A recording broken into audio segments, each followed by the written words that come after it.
Hello everyone, welcome back to my YouTube channel. We got tutorials and it's me Yana. So friends, today we are going to start the first chapter of sociology, that is sociology and society. So before moving into the chapter, you have to understand what do you mean by sociology. So sociology is the scientific study of society. And the word sociology has been derived from a Latin word socius, meaning companion, and a Greek word logos, meaning study of. So, sociology means the study of companionship. Okay. So, once again, sociology is the scientific study of society, and sociology is derived from a Latin word socios, which means companion, and the Greek word logos, which means study of. Thus, sociology means the study of companionship. Okay, so all of you, please come to textbook page number 1, introduction part. So here some of the suggestions are given up to this. Yes, up to the second para full. No importance are there. You have to just read only. Okay, so I will be reading it, but there is no importance. Don't have to study anything is there. Okay, only just introduction part. Okay, let us begin with some suggestions that are often made to young students like you. One advice often made is study hard and you will do well in life. The second advice is often made is if you do this subject or set of subjects, you will have a better chance of getting a job, good job in the future. So if you do this subject or set of subjects, you will have a better chance of getting a good job in the future. The third could be as a boy, this does not seem a correct choice of subject, or as a girl, do you think your choice of subject is a practical one? This is the third suggestion. This is a question. Okay. Then, fourth, your family needs you to get a job soon, so why you choose a profession that will take a very long time? Or you will join your family business, so why do you wish to do this subject? I already told you these are all some suggestions. There are four suggestions in this paragraph. First one, they are saying that you have to study hard, then you will be getting a good job and you will become a successful in your life. The second advice they often made is if you do this subject or the set of subjects in a better manner, then it will provides you a better chance for getting a good job in your future. Okay, then the third choice is they are asking a question as a boy. Did you feel that this is a correct choice of subject, or as a girl, do you think your choice of subject is a practical one? It is a question towards you, not to me, so you have to answer. Okay, then the fourth one. Okay, the fourth one is your family needs you to get a job very sooner, so why did you choose a profession, or why did you choose a subject that will take a very long time to get a job? Or do you join your family business? So why do you wish to do this subject? This one is also a practical question towards you, not to me. I have already answered these questions before some years. Okay, let us examine the suggestions. Do you think the first advice contradicts the other three? For the first advice suggests that if you work very hard, you will do very well and get a good job. The onus rests upon the individual. Here, the onus means the potential rest within the individual. Okay, so once again, the first advice does not correspond the other three advices. Okay, and first advice is suggesting that if you work very hard, then you will be doing very well in your life and you will be getting a good job. Okay, then next here it is saying that the potential rests upon an individual. Then the second advice is suggesting that apart from your individual effort, there is a job market that decides which subject choice may increase or decrease your chance in the job market. So maybe in the future times, this subject is having importance. So well, it will be playing an important role and job market will increases for the subject. Okay, then the third and fourth advice complicate the matter even more. It is not just our personal effort or just the job market that makes a difference. Our gender and our family, our social background also matter. So for job market, the third and the fourth questions or the third and the fourth advice will matter: our gender, our family, and of course our social background. Okay, the next one. So from this you have to give some importance. Okay, third paragraph onwards. Individual efforts matter a great deal but do not correspond or do not necessarily define outcomes. That means final outcomes. Individual efforts matter a great deal but they did not correspond or they did not define the final outcomes that an individual get in his or her life. As we saw, there are other social factors which plays an important role in the final outcome. So there are some other social factors which will be playing an important role in the final outcome of an individual. Okay, here the job market, socio-economic background and gender are explained or are defined as some of the social factors which plays an important role in the final outcome of an individual. The next some questions are given. Can you think of other factors? We could well ask, who decide what is a good job? Do all societies have similar notions of what is a good job? Is money the criteria, or is it respect or social recognition or individual satisfaction that decides the worth of a job? Do culture and social norms have any role to play?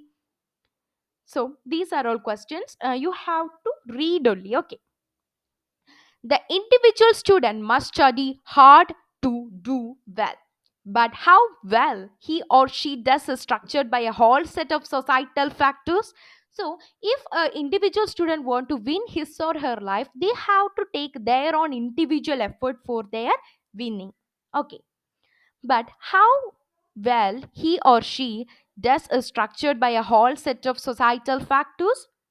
So here, the job market is defined by the needs of the economy. So here, the job market is defined by the needs of the economy. Okay, please underline that sentence. The job market is defined by the needs of the economy. The needs of the economy are again determined by the economic and political policies pursued by the government. So, how we are determining the needs of the economy? Yes, we are determining the needs of the economy by the social, political, and economic policies which have been pursued on the people by the government. Okay. The next one, the chances of the individual student are affected both by these broader political and economic measures as well as by the social background of his or her family. Okay, so individual student are affected both by these broader political and economic background of his or her family. Okay, and this gives us a preliminary sense of how sociology studies human society as an interconnected whole. So, from this, we are understanding how is sociology studying human society as an interconnected whole. Okay, please underline this sentence. Sociology studies human society as an interconnected whole. Okay, and how society and the individual interact with each other. Okay, how society and the individuals are interacting with each other. Okay, the problem of choosing subjects in the senior secondary school is a source of personal worry for the individual student. That this is a broader public issue affecting students as a collective entity is self evident. So here, when you are going for your higher studies, okay, that means senior secondary school, then you have to choose subjects. Okay, so the problem of choosing subjects in the senior secondary school is a source for personal worry for an individual student as well as it is a broader public issue which is affecting as a collective entity of students. Okay, then some of the task of this chapter, that means some of the themes of this chapter only we are explaining. The first one of the tasks of sociology is to unravel the connection between a personal problem and a public issue. And this is the first theme of the chapter. So there are some tasks for sociology we are going to study in this chapter. So the first task of sociology is to unravel the relationship or the connection between a personal problem and a public issue. And this is the first theme of this chapter. Okay. The next one, we have already seen that a good job means different things to different society. Please underline this one. What do you mean by a good job? Yes, a good job means different things to different societies. Some different societies we are giving different things, and it is what meant by good job. So good job means different things to different societies. Okay. The social esteem that a particular kind of job has or does not have for an individual depends on the culture of his or her relevant society. So, the social esteem for a job, for a particular job, will depend on the individual's culture of his or her relevant society. Then, here some question arises: what do we mean by relevant society? Does it mean the society the individual belongs to? Which society does the individual belong to? Is it the neighborhood? Is it the community? Is it the caste or tribe? Is it the professional circle of the parents? Is it the nation? So the answer for this is relevant society of an individual depends on the culture, especially the society in which the individual belongs to, or his neighborhood, his community, his caste, his tribe, his professional circle of the parents, and of course his nation will matter relevant society. Okay. Second, the second theme of this chapter. Second, this chapter therefore looks at how the individual in modern times belongs to more than one society, and societies are unequal. So the second theme is saying that it looks on the individuals in the modern times, how they belong to more than one nation, and how societies are becoming unequal. So the second theme looks on how the individual in modern society belongs to more than one nation, and how societies are unequal. So hope you understand that much. Then next, the third theme of this one. Okay.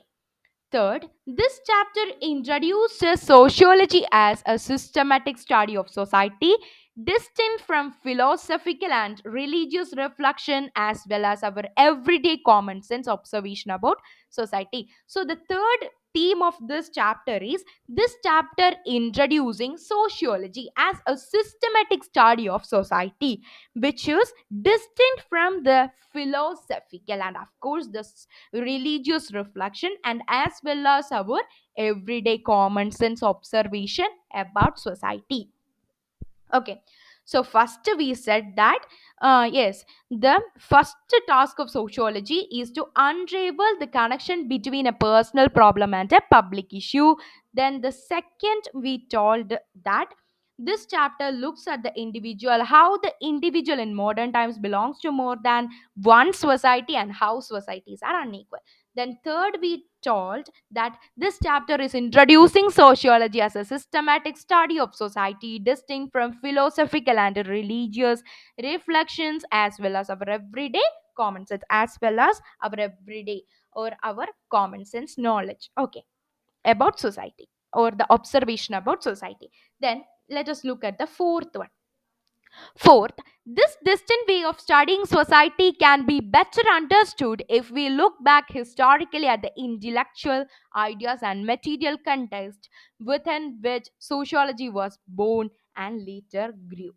Okay, so here they are explaining that the fourth consequences or the fourth theme of this chapter is the distinct way of studying society is very betterly understood. And how it is betterly understood is if we look back at the historical, that means at the intellectual ideas and the material context in which sociology was born and later grew. Okay, and these ideas and the material developments were mainly Western but with global consequence. So the intellectual ideas and the material contexts within which sociology was born and later grew were mainly Western but with global consequences. Then the fifth one, okay, the fifth observation, okay, we look at this global aspect and the manner in which sociology emerged in India. Okay, so here the fifth one is saying that it is looking at the global aspect, the manner in which sociology emerged in India, how the sociology emerged with the social or the global aspect. Okay, then it is important to remember that just as each of us have a biography, it is important to remember that just as each of us have a biography, so does a discipline. So each of the living beings in this world is having a biography, and that is a discipline for all of us, right? Understanding the history of a discipline helps understand the discipline. So this, please underline these sentence. If we are understanding the history of an discipline, then it will help to understand the discipline.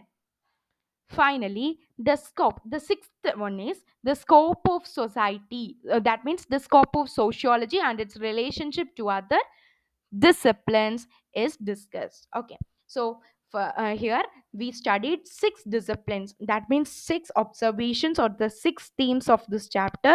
So the first one is finally the scope of sociology and its relationship to other disciplines is discussed. Okay, so last, that means sixth session, they are discussing the scope of sociology in different social sciences. Okay, and their relationship to other social sciences is also have been discussed.